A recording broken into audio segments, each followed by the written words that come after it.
বাংলায় তোলা বলে একটা শব্দ আছে, যে শব্দটা আমরা বিভিন্ন বাক্যে ব্যবহার করে থাকি। ঝুড়িটা তুলে দাও মাটির থেকে, পা তোলো, আমাকে গাছে তুলো না, সে আমাকে স্বর্গে তুলবে।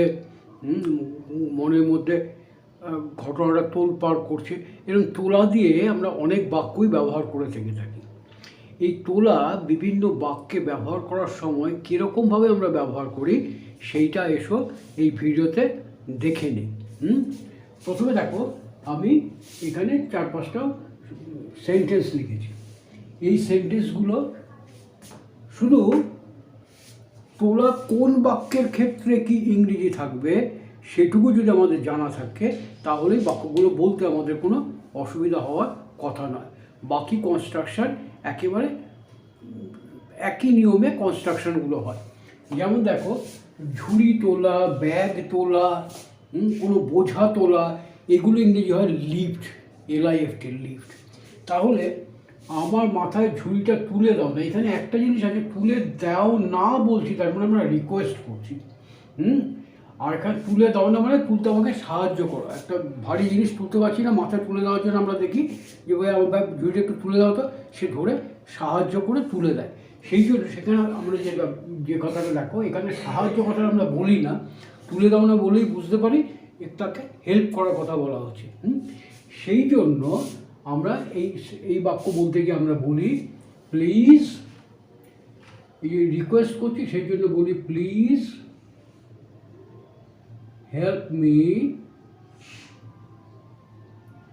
to lift কি ঝুড়ি basket, to lift the basket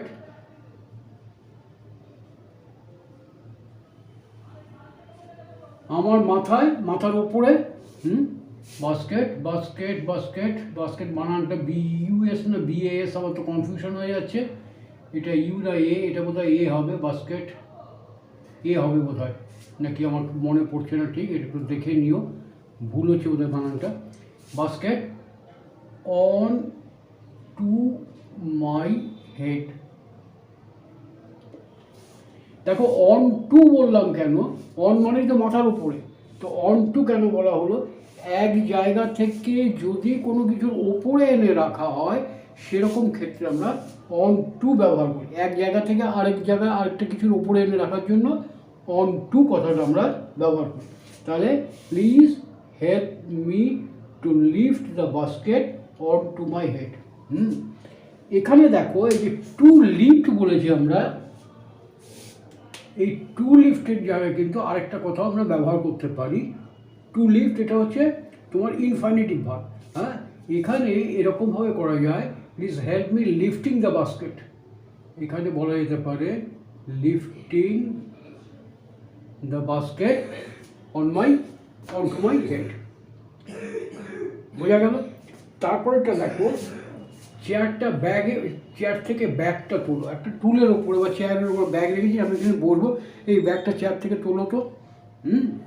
সেখানে দুটো করতে পারে। এখানে আমরা বলবো লিফট দ্য ব্যাগ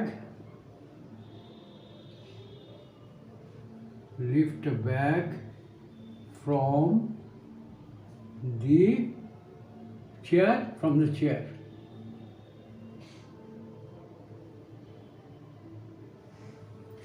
এখানে দেখো, কোন সময় আমরা কি বলছি তার উপরে নির্ভর করে কিন্তু ইংরেজিটা হয়। যেমন চেয়ার থেকে ব্যাগটা তোলো, একটা ভারী জিনিস তোমাকে তুলতে বলেছি, ইনস্ট্রাকশন দিচ্ছে ব্যাগটা তোলার জন্য, সেখানে হলো lift the bag from the chair.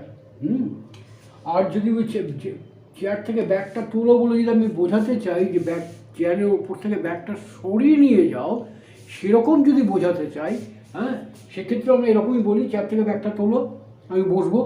তার মানে সেখানে আমরা বলতে পারি take away the bag from the chair. সেখানে বলবো take away the bag from the chair.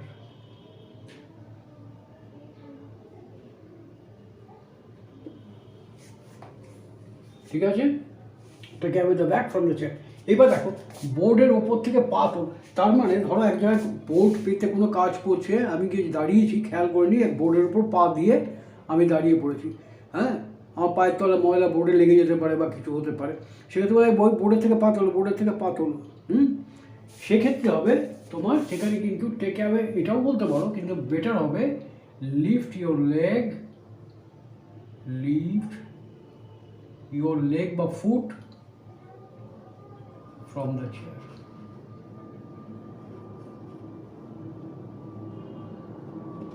Lift your foot from the chair. ঠিক আছে, প্রশংসা করে ওকে স্বর্গে তুলো না। আমরা এই কথাটা প্রায় ব্যবহার করি, স্বর্গে প্রশংসা করে করে ওকে মাথাটা খারাপ করে দিও না, ওকে স্বর্গে তুলে দিও না, মানে ও একটা বিরাট কিছু হয়ে গেছে এরকম মনোভাব ওর মধ্যে সৃষ্টি করো না। এখানে তোলা, প্রশংসা করা ইংরেজি হচ্ছে লর্ড, LAUD। প্রেইজও হয়, PRAISE, প্রেইজ মানে প্রশংসা করা হয়, কিন্তু এরকম ক্ষেত্রে আমি যেটা ব্যবহার করবো সেটা হচ্ছে laud, LAUD। Do not, LAUD এটা এন নয় কিন্তু, you, don't laud him up, তাকে লর্ড হিম আপ, কোথায়? স্বর্গে তুলে দাও না, মানে ওপরে তুলে দিও না, ডোন্ট লর্ড হিম আপ। স্বর্গ বলতে কিন্তু আমরা এখানে হেভেন কথাটা ব্যবহার করি না, স্বর্গ ইংরেজি হচ্ছে হেভেন, কিন্তু এখানে আমরা যে শব্দটা ব্যবহার করি সেটা হচ্ছে do not Lord him up in the sky,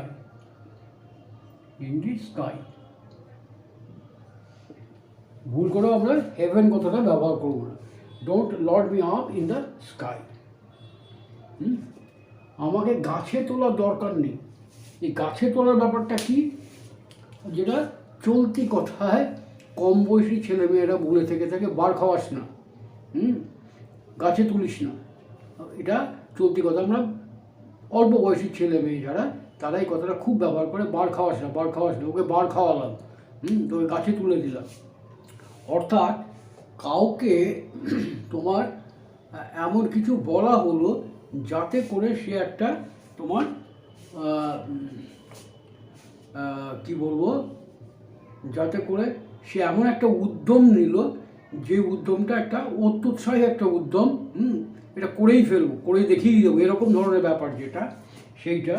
তাহলে আমাকে গাছে তোলার দরকার নেই মানে গাছে কে তুলছে? তোমরা তুলছো। তাহলে ইউ নিড নট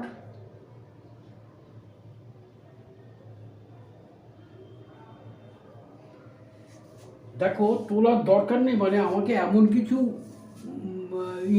মানে উদ্যম নেওয়ার জন্য আমাকে প্রলুব্ধ করো না। You need not tempt me,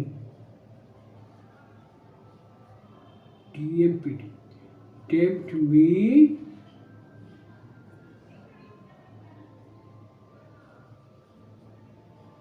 to rash in the enterprise.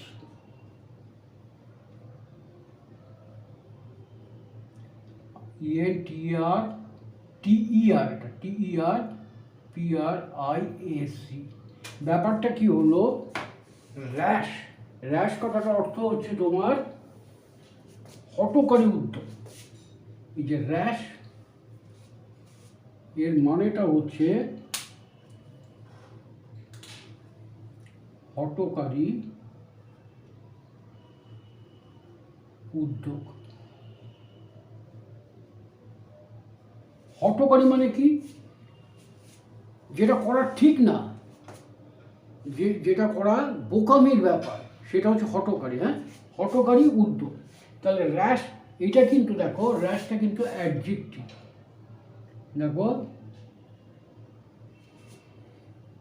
এখানে ভুল লিখেছি আমি, র্যাশ কথাটা হচ্ছে adjective.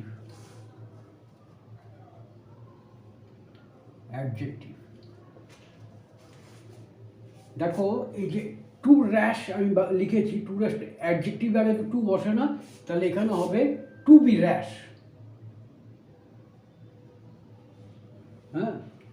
You need not take me to be rash in the enterprise. এন্টারপ্রাইজটা মানে কি?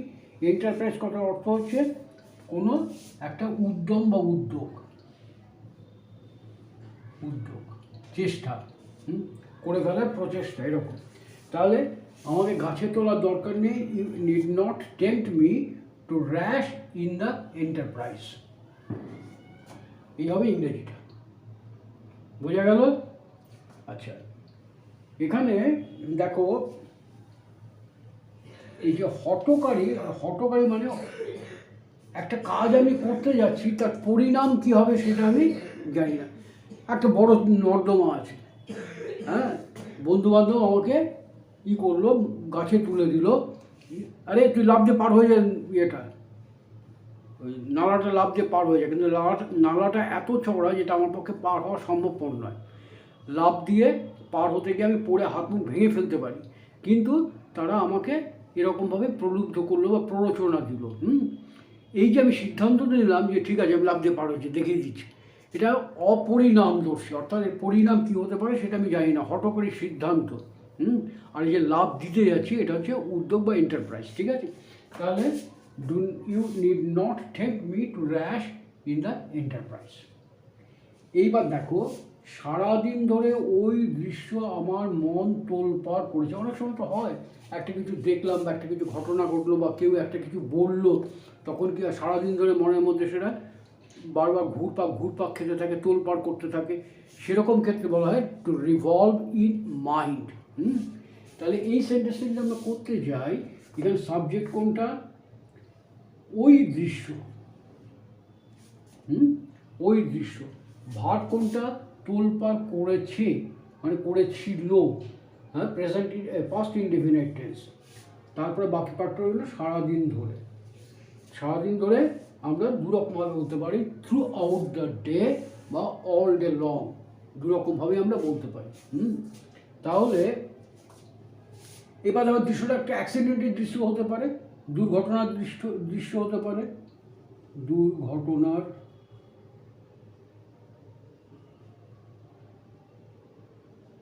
এইখানে ধরো ওই দুর্ঘটনার দৃশ্য আমার মন তোলপাড় করেছে।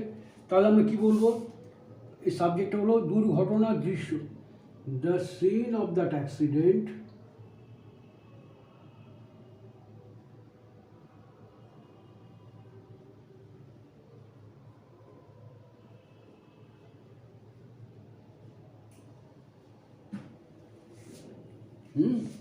করেছে। এটাকে আমি যদি প্রেজেন্ট পারফেক্ট টেন্সে করতে চাই, করেছে, তাহলে আমরা বলবো হ্যাজ রিভলভড। কিন্তু তা না বলে আমরা এটা বুঝতে পারছি এটা অতীতের ঘটনা বলছি আমরা। সারাদিন ধরে আমার মন তোলপাড় পড়েছে, তাহলে আমরা বলবো যে scene of that accident revolved, REVOLVED, revolved in my mind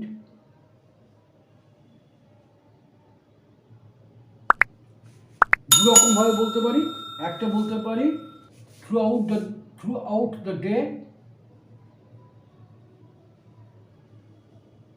through TROUGH, throughout the day, এই একটা বলতে পারি। আর কি বলতে পারি?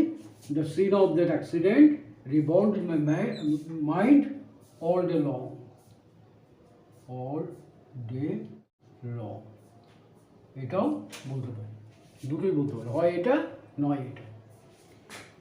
এইবার দেখো, সকালেই ঘুম থেকে তুলে দিও। এখানে আমরা একটা ভুল প্রায়শই করে থাকি, ছোটোখাটো ভুল। দেখো, তোলা ইংরেজি হচ্ছে রেইজ,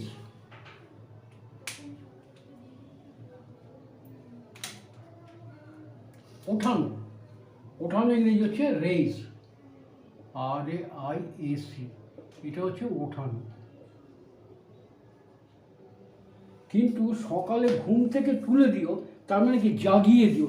জাগানো ইংরেজিটা আমরা যেটা হয় সেটা হচ্ছে রাউজ, ROUSE, এটা হচ্ছে জাগানো। এই দুটোর মধ্যে তফাৎ হচ্ছে এইটা, তারপরে ঘুম থেকে উঠিয়ে দেওয়া। হ্যাঁ, অধিকাংশ ক্ষেত্রে আমরা ভুল করে এইটা রেইজ কথাটা ব্যবহার করে থেকে থাকি, কিন্তু রেইজ নয়, কথাটা হবে রাউজ, ঘুম থেকে তুলে দেওয়া। তাহলে সকালেই আমাকে ঘুম থেকে তুলে দিও। দেখো, এখানে ইটাকে বাদ দাও। সকালে ঘুম থেকে তুলে দিয়ে ইংরেজি করতে গেলে আমরা কি বলবো? Rouse me up in the morning. আমি বলবো, তলায় লিখলে কি দেখা যাবে? হ্যাঁ, বোধহয় দেখা যাবে। আচ্ছা, আমি এই পাশে লিখছি, ROUS, rouse me up in the morning.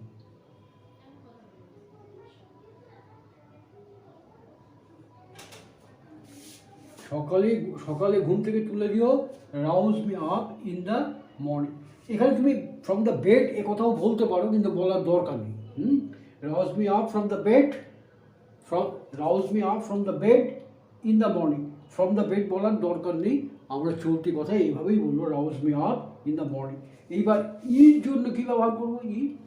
রাউজ me up in the very morning, VERY, in the very morning. বোঝা গেল? তাহলে এই তোলা নিয়ে আমরা এখানে 6টা সেন্টেন্স আমরা বুঝতে পারছি যে এবার কীভাবে তৈরি করবো। একটু খেয়াল করে করো, শক্ত কিছুই নয়, খেয়াল করলেই এগুলো তোমাদের রপ্ত হয়ে যাবে। খালি এইখানে দেখো, এই যে আমি একটা ভুল করে ফেলেছিলাম এখানে, to rush in the enterprise, এটা কিন্তু এটা অ্যাডজেক্টিভ র্যাশ। অ্যাডজেক্টিভ হলে এটা টু কখনোই হবে না, তাহলে হওয়া উচিত টু বি র্যাশ, এটা হওয়া উচিত। তার মানে অপরিণাম দর্শী, তাহলে এই মানেটা হবে, তাহলে র্যাশ কথাটার অর্থ হবে অপরিণাম দর্শী, অ্যাডজেক্টিভ। বোঝা গেল? আচ্ছা, এরপরে আবার কতগুলো সেন্টেন্স দেখা যাক। হ্যাঁ,